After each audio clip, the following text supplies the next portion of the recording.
Arc Raiders love adding brand new features every update, and recently an endgame feature. And no, it's not a raid, a dungeon, or some giga brain Embark design system. It's eBay. Yep, you heard that right. The website where you buy second-hand GPUs, fake sneakers, and now apparently blueprints from an extraction shooter. Recent listings have shown that Arc Raiders players have decided that they no longer wish to grind. Time is money, and their wallets are far more efficient than their loot RNG.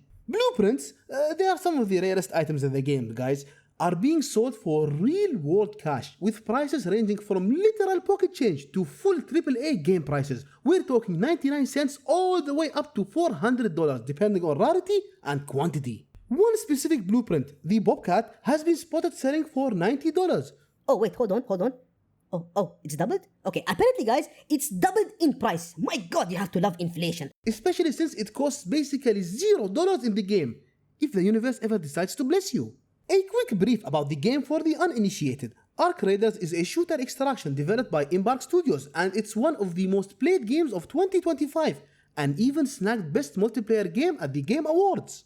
Its looting loop is addictive, the grind is real, and surprise, players optimize the fun straight out of it. With over 70 blueprints, brutal drop rates, and systems that allow safe item transfers, players didn't just adapt, they built an economy. And now Arc Raiders isn't just an extraction shooter, it's an extraction marketplace. Get it? Extraction shooter, extracting market, tough crowd. Anyways, moving on.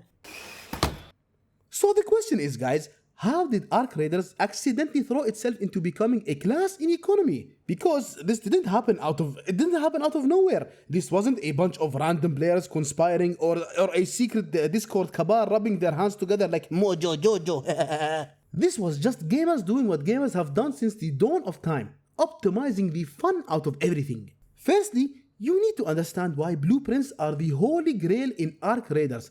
There are over 70 of them. They're required for meaningful progression, and they're technically free. What's the catch, you ask? They drop in random locations with a cruel as freak RNG. You can play for hundreds of hours, loot box after loot box, crate after crate, and still missing most of them. At some point, the grind stops feeling rewarding and starts feeling like the game flipping you the middle freaking finger and telling you, you're so close, just a bit more. Spoiler, you're not.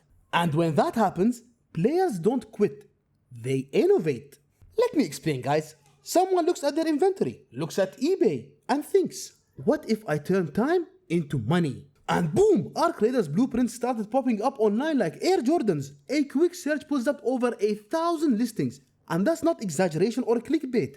I'm talking about actual listings, actual buyers, actual money changing hands. The price alone is comedy gold. On the low end, you've got blueprints selling for 99 cents, which feels less like your standard Uber tip. On the high end though, $400 or more. If you ever bought those, congratulations for your stock share in Embark Studio. And guys, it's not just blueprints. I am talking coins, crafting materials. If it exists in the game and has value, someone is selling it. Gun parts, power cells, assorted seeds in bulk. Entire inventory is basically listed like a grocery freaking run. Everything advertised with phrases like fast and secure delivery, which in its own is sort of funny because this is an extraction shooter, not Amazon freaking Prime. But LT, how is all of this possible? The answer, my dear gamer and gamerettes, is simple. The safe pocket. The safe pocket is a mechanic that lets players secure certain items so they don't lose them on death. It's a great quality of life feature. It reduces frustration, it respects player time, and it also just so happens to be the perfect item delivery freaking system. And the trade process? Stupidly and absurdly simple. Buyer places an order, sends their Embark ID. Seller sends a party invite. Both players load into a match. The seller drops the purchased blueprint. The buyer picks it up, puts it in their safe pocket, and immediately returns to the lobby like they just completed a legally binding transaction. No risk, no drama, no gunfire required. It's cleaner than most in-game trading systems that developers actually design on freaking purpose. Poof! It's as simple as that. You've gotten yourself a new blueprint. Congratulations! Coins, on the other hand, are the only slightly messy part because they can't go in the safe pocket. But even then, players found a workaround in record time. Sellers, they bring in high value items instead, drop them for the buyer, and then escort them to extraction so they can safely cash out. 5-star protective service right there, gamers and gamerettes. Arc Raiders didn't just create a black market, it created loot bodyguards with extra style. And if eBay feels too sketchy, players just head over to Reddit and barter like it's the medieval freaking era. Blueprint for assorted seeds. One blueprint trades for a full stack of seeds because the math checks out. Blueprints sell for 5,000 coins, the seeds are worth 10,000. That's a functioning exchange rate. Players didn't break the economy, they balanced it. And guys, the funniest part of it all is that none of this requires exploiting bugs or cheating systems. This is just players using the tools they were given. The low blueprint drop rates? That's design. The safe pocket? That's design too. The ability to drop items for friends? That's design. And look guys, look. This isn't about blaming players. If someone looks at a brutal grind and decides their time is worth more than 20, 50 or even 90 bucks, I get it. I might not do it myself, but I understand the logic. Especially in a game with no mandatory server-wide wipes, where items and progress feels permanent. If you're not going to lose everything in a few months, suddenly spending real money starts to feel, well, it sort of feels rational. And to add on top of my point, what makes this whole situation fascinating isn't that players are buying blueprints, it's how fast this economy formed and how well it works. This is an organized system with supply, demand, pricing tiers, delivery methods, and customer trust. Gamers found a way to turn this into a service, like Taco Bell. Ah, well, actually, it doesn't have anything to do with the situation, but I'm freaking starving. Anyways, this is why this always happens. Give players rare items, low drop rates, tradable systems, and permanence, and they will always find a way to convert time into money. Always. It doesn't matter the genre, it doesn't matter the studio. If the path exists, players will walk it, then pave it, light it, and charge freaking admission. The game didn't invent this problem, guys. It just became the latest, very successful example of it. So why does this keep happening? Because Arc Raiders, guys, it isn't special in this regard, and there are a lot of games that have the same thing. World of Warcraft, PUBG, Diablo 4, they all have the same thing. But Arc Raiders is just the latest case study for this situation. Anytime you mix rare progression items, low drop rates, and tradable systems, players are going to do the math faster than developers can write a blog post explaining why they didn't expect this. From Embark's side, the response has been pretty straightforward, guys. A community manager on the official Discord explained why trading isn't allowed there, saying they don't want to facilitate real money transactions or people getting scammed. And look, that stance makes sense on paper. No developer wants RMT drama, chargebacks, or support tickets that start with "I got robbed by a guy named King of Blueprints _69. I think a friend of mine got scammed by that guy once. In-game and in person, if you know what I mean.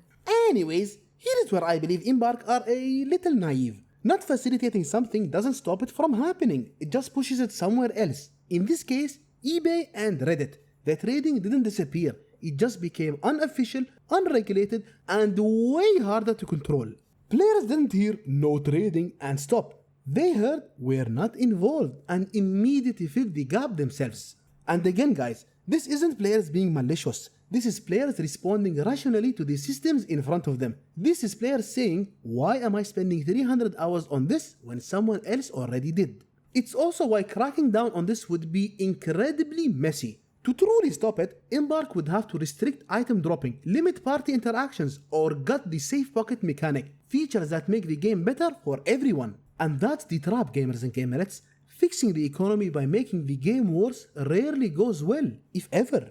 That's why I believe most of the realistic solutions aren't bans or crackdowns, they're design adjustments, slightly better blueprint drop rates, maybe some form of official trading with guardrails, or at the very least, acknowledging that the economy already exists and deciding how much control the developers actually want over it. Because guys, trust me on this, if nothing changes, this doesn't slow down. It stabilizes, prices normalize, trusted sellers emerge, bartering gets cleaner, scams increase, and eventually the question won't be, why is this happening? It will be, why did it take so long to respond?